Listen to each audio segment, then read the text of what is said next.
Dizer que isto é o canto de uma ave é algo, no mínimo, estranho, até porque isto parece um som mecânico, e irritante. E para nos falar, então, do Noitibó de Nuca Vermelha, que é o autor desta música que nós ouvimos, temos então aqui o Gonçalo Elias. Olá, Gonçalo, tudo bem? Olá, Zé. Vamos lá falar do Noitibó. É Noitibó de verdade. Nota Vermelha. Olha, concordas comigo que este som é irritante? Não, eu acho o som interessante, não necessariamente irritante. Acho engraçado, por acaso gosto. Então, e diz-me uma coisa, onde é que andavas quando viste esta espécie pela primeira vez? Foi no Algarve, ahm, em maio, 14 de maio de 1989. Eu fui mais uma vez a um daqueles que se tinha tornado o meu local de eleição, ahm, para ver aves no Algarve, onde eu tive a oportunidade de aprender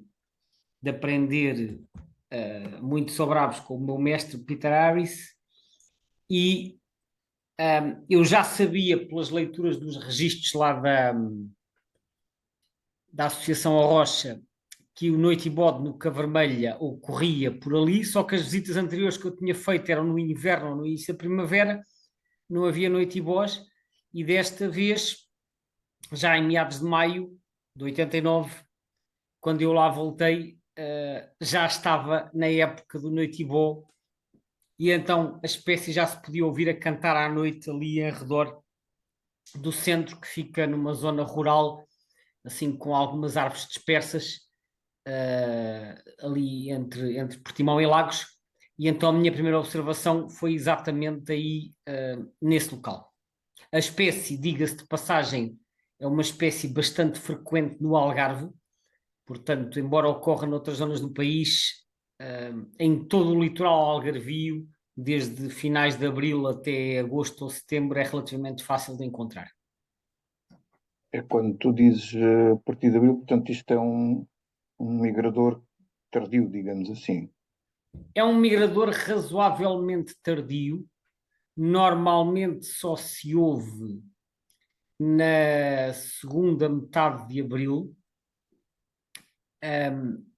e eu tenho registros mais cedo, tenho um registro a 11 de abril em Castro Marinho e outro a 9 de abril em Alter do Chão, mas normalmente, eu acho que o registro mais precoce em Portugal é a 2 de abril, mas os registros na primeira metade de abril são relativamente poucos, embora possam acontecer. E eu acho que as chegadas se vão dando ao longo da segunda metade de abril e da primeira metade de maio. Portanto, mas lá está, sendo esta uma ave noturna, é uma ave cujas datas de chegada, etc., estão relativamente mal documentadas. Estava aqui a confirmar, o meu registro mais precoce foi no dia 10 de abril e não 9 de abril, em Alter do Chão, portanto, que fica no Alto Alentejo. Mas há registros um bocadinho mais precoces, mas realmente, então, sobretudo a norte do Tejo, normalmente só se ouvem mesmo no final de abril ou no início de maio. Há dois registros a 2 de abril, estava agora a confirmar, um na zona de Moura, que é distrito de Beja, outro na zona de Évora. Mas são muito poucos, portanto, antes de 8 de abril praticamente não há registros. E eles, vindo de tarde, também vão tarde. Sim, há bastantes registros até agosto ou setembro, embora as partidas sejam mais difíceis de documentar, precisamente porque eles depois, no final da época de reprodução, já são menos vocais. Mas há ainda umas duas dezenas de registros, pelo menos em outubro, no mês de outubro. E quando vamos ao sul de Espanha, até há registros de inverno, não sendo muito frequentes, há registros de inverno, ali em dezembro, janeiro, há registros de chegadas no final de março, enfim, sobretudo na Andaluzia, eles também, a Andaluzia está mais a sul, portanto não surpreende, mas não há muitos, atenção, não há muitos. Portanto, eu diria que, grosso modo, estão presentes de meados de abril a meados de setembro, com alguns registros fora deste período. E durante a época de inverno, por onde é que andam? Bem, teoricamente, eles invernam ali na África Ocidental, numa zona que se estende ali pelo Sahel, países como Mauritânia, Mali, Senegal e Gana. Eu digo teoricamente porque na prática sabe-se muito pouco. Isto é uma ave que tem hábitos crepusculares e noturnos, como é típico dos noitibós. Nós detectamos a espécie sobretudo pelo canto, mas quando eles não cantam, são muito difíceis de detectar. E eu penso que em África eles não devem cantar ou cantam muito pouco nas zonas de invernada.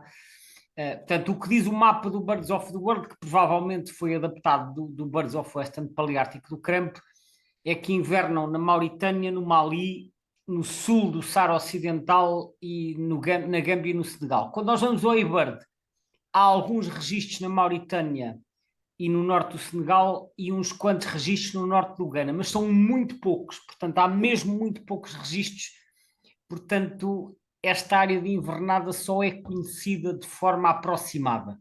Não temos uma noção precisa, primeiro por causa de eles serem crepusculares e vocalmente pouco ativos no inverno, e segundo porque também são zonas de baixa densidade populacional, quer dizer, Mali e Mauritânia são países semidesérticos onde há poucas pessoas e, portanto, a escassez de registros também se pode ver à falta de observadores. Esta espécie, ainda por cima, para além dos seus hábitos noturnos, também tem um mimetismo extraordinário e é difícil vê-las durante o dia. Exatamente, eles passam o dia em repouso, muitas vezes no solo, e aqueles seus tons cinzentos e acastanhados fazem com que se confundam facilmente com uma envolvente, e portanto estes noitibós, assim como outras espécies, nós podemos estar a passar a poucos metros deles e eles nem se mexem, nós não reparamos que eles lá estão, porque eles estão realmente camuflados por uma envolvente graças a esse mimetismo, e portanto durante o dia são muito difíceis de ver. E isso ainda mais se aplica nos territórios de inverno onde não cantam. Portanto, nós podemos no limite, passar a 1 metro de um e se ele não se mexer, nós não o vemos. Pois. E em termos da época de reprodução, portanto, já referiste que eles aparecem por cá, mas é uma espécie com distribuição essencialmente ibérica, não é? Em termos pelo menos de continente europeu, porque também parece Sim, haver. no continente europeu é só na Península Ibérica e dentro da Península Ibérica é só nas zonas de influência mediterrânica. Portanto, eles estão praticamente ausentes do norte de Espanha e do noroeste de Portugal. Portanto, em Portugal, isto é uma ave que ocorre essencialmente a sul do Tejo, ocorre também a norte pelas zonas mais interiores, portanto, Beira Interior e Trás-os-Montes, fora disso é muito escasso, e em Espanha ocorre na Meseta, ocorre na Andaluzia e ocorre depois nas províncias mais próximas do Mediterrâneo, mas está ausente dos Pirineus e da chamada faixa eurocibriana, que é aquela zona que vai desde a Galiza até ao País Basco, que isso já é uma zona de influência atlântica. Fora da península, ocorre também no norte da África, como nidificante, ao longo de uma faixa que vai desde Marrocos até à Tunísia, passando pela Argélia. Sendo que a população de Portugal, Espanha e do norte de Marrocos é da subespécie nominal, Caprimulgus ruficolis ruficolis, ao passo que a população mais oriental, que é o nordeste de Marrocos, assim como a Argélia e a Tunísia, pertencem à segunda subespécie, que é o Caprimulgus ruficolis desertorum. Desertorum é o genitivo de desertos, do plural. Se fosse singular era deserti, portanto desertorum é plural, ou seja, significa o noitibode nuca vermelha dos desertos, é o significado deste desertorum. Mas Caprimulgus ruficolis não quer dizer noitibó. Não, ruficolis vem de. É uma palavra composta que é composta por rufus, que significa vermelho, ou ruivo, e colis, que vem de colum, que significa pescoço, portanto, ruficolis significa de pescoço vermelho, ou se quisermos de pescoço ruivo. Já o caprimulgus é assim uma palavra muito mais sui generis, porque caprimulgus significa... Rebuscada. Como? Rebuscada, diria eu. É rebuscada. Significa mungidor de cabras. Portanto, é aquele que munge as cabras. Ora, e é curioso que este termo, que resulta de um mito já muito antigo, aparece também noutros idiomas, como por exemplo em alemão. O nome de Noitibó genericamente em alemão é Ziegenmelker. Ora, Ziegenmelker é exatamente mungidor de cabras, embora outro nome em alemão é Nachtschwalbe, que significa andorinha da noite. Em italiano, o nome também é Suchacapre, que significa chupa-cabras, exatamente, e em espanhol, igualmente, chotacabras. Portanto, há vários idiomas em que o nome da espécie, de uma maneira ou de outra, está relacionada com este mito. E que mito é este? Isto sim, é um mito muito antigo mesmo, que vem, pelo menos, do tempo do Aristóteles, ou seja, o Aristóteles era um filósofo da Grécia clássica, portanto, vários séculos antes de Cristo, e o Aristóteles, que foi um dos primeiros naturalistas da antiguidade a deixar trabalhos escritos, e o trabalho mais conhecido relacionado com a natureza chamava-se História Animalium, portanto, a história dos animais, e ele, sobre o Noitibó, escrevia que o chamado chupador de cabras vive nas montanhas, é um pouco mais é maior que o mocho, mas mais pequeno que o cuco, põe 2 ovos, no máximo 3, e que depois ele voa até junto das fêmeas das cabras e chupa o seu leite, a partir de onde vem o nome desta ave. E diz-se que depois de ele ter chupado a teta da cabra, a teta seca e o animal fica cego. Portanto, vê bem, isto são palavras do Aristóteles, e é um mito que perdurou. Falhou aí um bocadinho o processo de observação. Pois, é assim, é um mito que perdurou durante tantos séculos, a ponto do nome da ave, do Noitibó, ainda continuar a ser usado em vários idiomas como sendo chupador de cabras. E mesmo o nome científico, que é dado no tempo do Linneu, reflete que esta crença continuava, pelo menos em algumas regiões, continuava a ser mencionada. Não sei se já teria sido desmentida. Agora, de onde é que esta crença vem? Esta crença, tal como todas as crenças, tem uma origem. A origem é que estas aves alimentam-se à noite ou ao crepúsculo, alimentam-se de insetos voadores, portanto eles capturam, têm uma boca enorme quando abrem, parece um funil, e eles alimentam-se de insetos em voo, e portanto essa bocarra grande serve para apanhar insetos em voo. Uma boca grande consegue cobrir uma área maior, né, em termos do ar que ele vai percorrendo, e então eles vão voando para apanhar insetos. E de onde é que vem a associação às cabras? Como é sabido, os animais domésticos, cabras e não só, também ovelhas, vacas, cavalos, etc., atraem insetos, porque os insetos muitas vezes vão voar para o pé dos animais domésticos. E, ora, se os animais domésticos, nomeadamente as cabras, atraem insetos, os noitibós vão para onde há insetos, e o que significa que os noitibós apareciam a voar ao crepúsculo ao pé dos estábulos dos animais. É claro que, como não havia luz elétrica, via-se aquelas criaturas a aparecer assim ao crepúsculo, quase à noite, a voar ao pé dos estábulos, e a partir daí começaram a surgir alguns mitos, essas crenças de que eles iam ali para beber o leite das cabras, quando não era nada disso que os nativos estavam a fazer, coitados. Eles iam ali para procurar insetos para se alimentarem. Eles estavam ali porque havia muitos insetos ao pé das cabras. Só que alguém, enfim, com uma imaginação mais fértil, achou que os noitibós efetivamente iam beber cabras e até iam beber o leite das cabras, desculpa, e até há umas ilustrações online que eu partilhei num webinário feito há 2 anos, chamado Em Busca dos Esquivos Noitibós. A gravação está no nosso canal YouTube.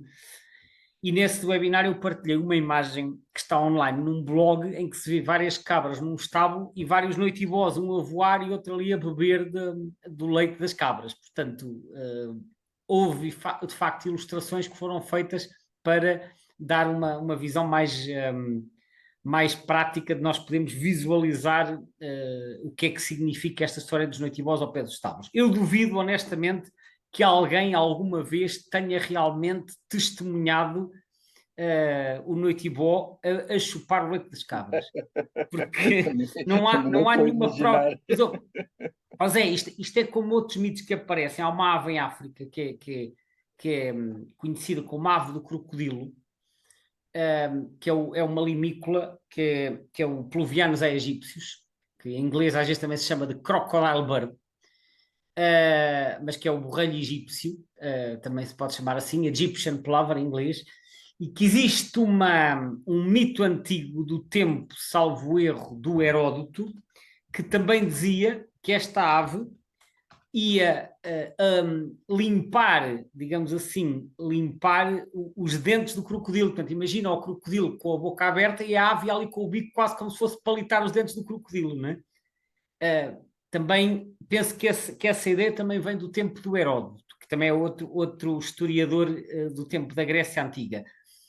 Que se saiba, até hoje este comportamento nunca foi testemunhado, nem documentado, e muito menos fotografado.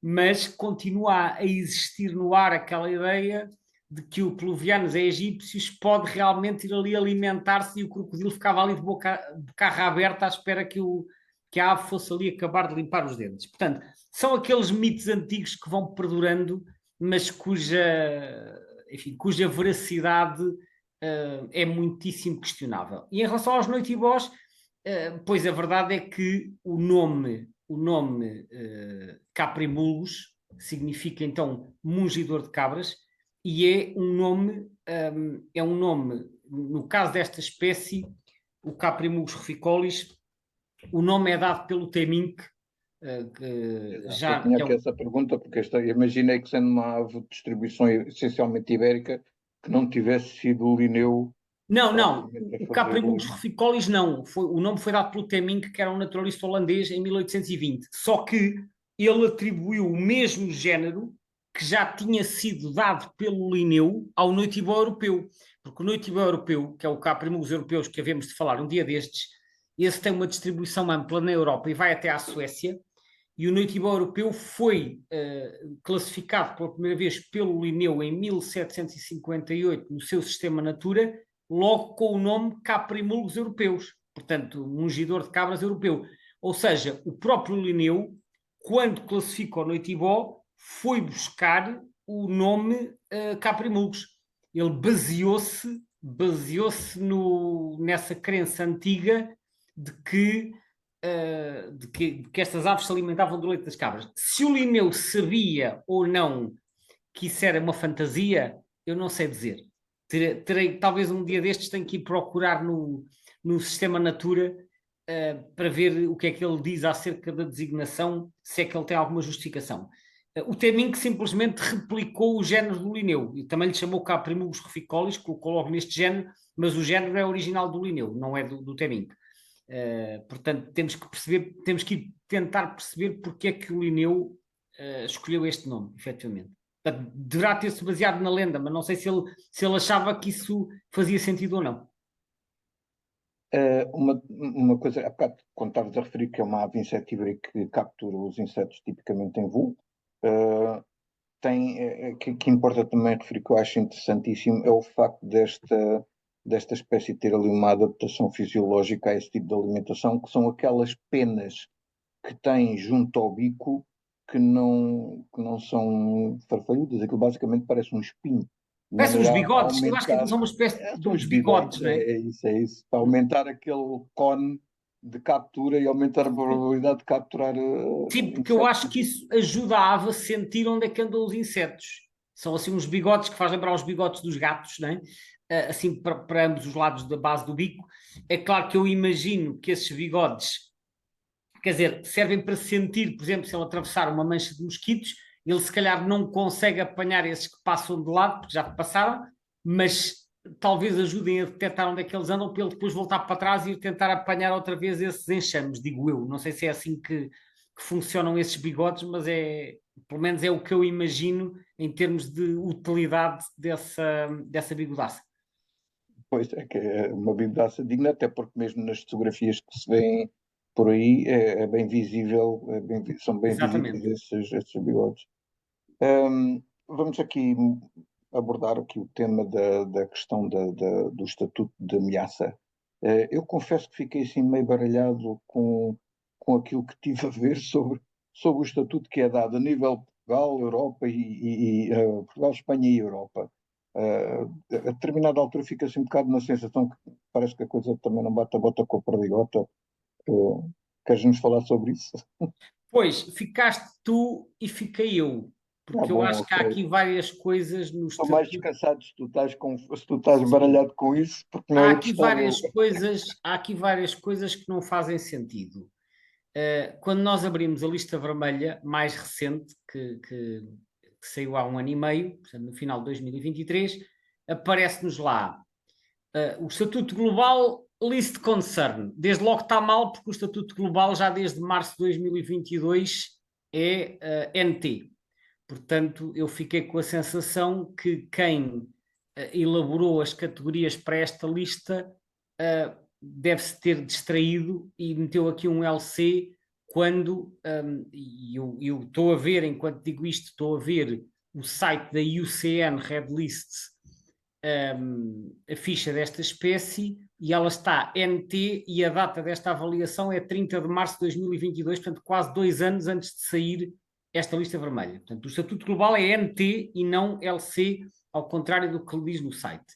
Na Europa é NT, Até que é o quase ameaçado, não é?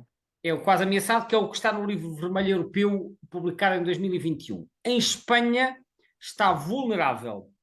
Está vulnerável, foi a primeira avaliação, porque no livro anterior de Espanha, que tinha sido publicado em 2005, esta espécie nem sequer tinha sido avaliada.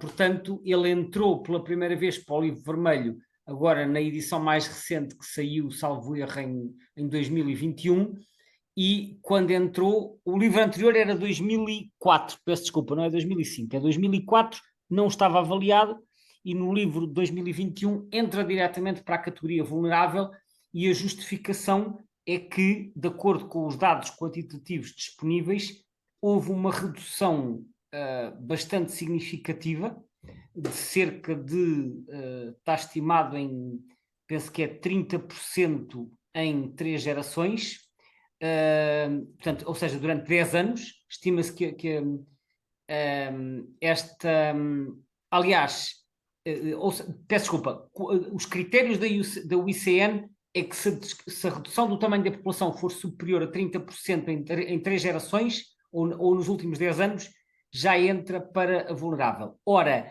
os dados do programa Noctua de seguimento de aves noturnas em Espanha dizem que houve um declive de 39% em 3 gerações. Portanto, está perfeitamente dentro dos critérios quantitativos para entrar na categoria vulnerável. E, além disso, em termos de área de distribuição, entre o segundo e o terceiro Atlas, houve uma redução de 12,4% na área. Portanto, ele está a diminuir em área, está a diminuir em número, e é por esse motivo que é classificado na categoria de vulnerável. No caso de Portugal, a situação é um bocado causa de perplexidade, porque no livro vermelho de 2005 estava na categoria vulnerável, portanto, equivalente à de Espanha, o que não surpreende, porque a população portuguesa também não é muito grande. Pensa-se que tem entre 1.000 e 5.000 casais. E no livro, na lista vermelha de 2022, a tal que saiu em 2023, ele passou de vulnerável para least concern, ou seja, ele sobe duas categorias, ou seja, desce, se quisermos, em termos de grau de ameaça, desce 2 categorias e passa para uma espécie não ameaçada. As espécies não ameaçadas nesta lista vermelha não têm qualquer justificação e, portanto, eu não tenho qualquer pista para dizer porque é que houve esta redução de categoria. Aliás, quando nós abrimos a página do Atlas, o que nós vemos é, enfim, algumas variações na área de distribuição.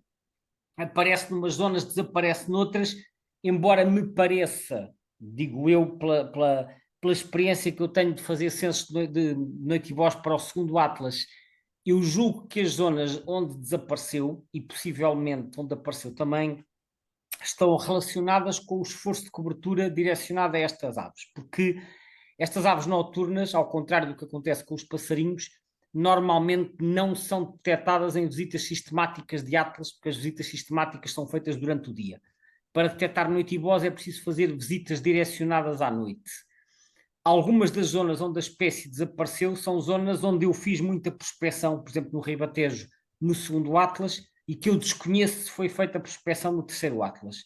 Por outro lado, as zonas onde apareceu podem ter sido zonas onde houve mais prospecção. Não sei dizer, portanto, acho que é Sim, muito até porque difícil. quando olhamos para este mapa, isto dá a sensação que, assim, eu não estive a contar, mas dá a sensação que as quadrículas onde desapareceu batem mais ou menos com as quadrículas onde apareceu, saiu de um Sim, lado, apareceu do outro, a não é? olho, Portanto, eu também não contei, mas a olho eu acho que está ela por ela, as novas portanto, aquelas em que apareceu e aquelas em que desapareceu, e como te disse, julgo que estas diferenças, por exemplo, há várias quadrículas novas na Península de Setúbal, no Algarve, no Baixo Alentejo, há bastantes desaparecimentos no Alto Alentejo, na Beira Baixa, no Ribatejo, depois há aparecimentos em Trás-os-Montes, mas eu julgo que isto pode ter a ver com o esforço de cobertura, não te sei dizer.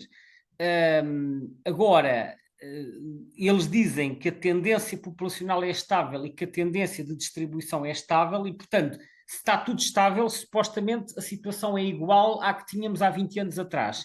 E se é igual à que tínhamos há 20 anos atrás, como é que passa de vulnerável diretamente para a lista de concern? Sobretudo quando a nível espanhol está ameaçado, que é vulnerável, a nível europeu é NT e a nível global é NT. Portanto, parece que há preocupação em todo o mundo e que só em Portugal é que não há motivo para preocupação quando não há quaisquer sinais que a espécie esteja a aumentar.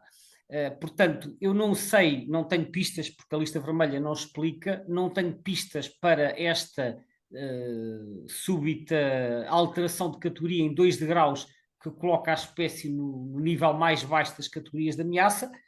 É um bocadinho estranho, acho que era bom que em listas futuras houvesse algum tipo de explicação mesmo para as espécies não ameaçadas, nomeadamente quando deixam de estar ameaçadas, porque esta espécie estava vulnerável em 2005, passa de repente para pouco preocupante, não sei porquê, não, daquilo que eu tenho observado, daquilo que eu tenho é visto. que ainda para mais, as ameaças que estavam identificadas quando, em 2005, se não me engano, se fez o outro Atlas, não, não mudaram, pelo menos na minha Não, opinião, acho que as ameaças permanecem as sim, mesmas. o livro vermelho espanhol indica vários fatores de ameaça, que são, entre outros, a destruição de habitats, a transformação da paisagem, a redução da disponibilidade de presas devido ao uso de inseticidas, a mortalidade por atropelamento, a predação por animais domésticos soltos ou asilvestrados, o desenvolvimento de parques fotovoltaicos que também eliminam a vegetação e o habitat, e a intoxicação por atividades humanas. Portanto, e ainda a destruição de certas manchas de vegetação, a perturbação, o desenvolvimento urbanístico, o excesso de iluminação pública e a perda de habitar nos lugares de invernadas e a falta de informação científica. Portanto, eles identificam uma série de fatores, certamente que isto é uma espécie que precisa de mais estudos, mesmo que esta categoria fosse reduzida, eu acho que foi excessivo reduzir para LC sem qualquer justificação, quando muito reduzia-se para NT, que estaria em linha com o Estatuto Europeu e Mundial. Portanto, olha, temos que esperar para ver se no futuro há aqui mais informação. Isto é uma espécie, naturalmente, que precisa de mais estudos. Recordo que há Sim, um webinário no nosso canal que é Em Busca dos Esquivos Noitibós. E agora vamos certo. ficar por aqui, porque já estamos aqui há muito Pois tempo. é, senão é isso, lá está. Gonçalo, obrigadíssimo. A todos que Obrigado, nos ouviram, Zé. obrigado também. E até à Obrigado a próxima todos. conversa. Até à próxima.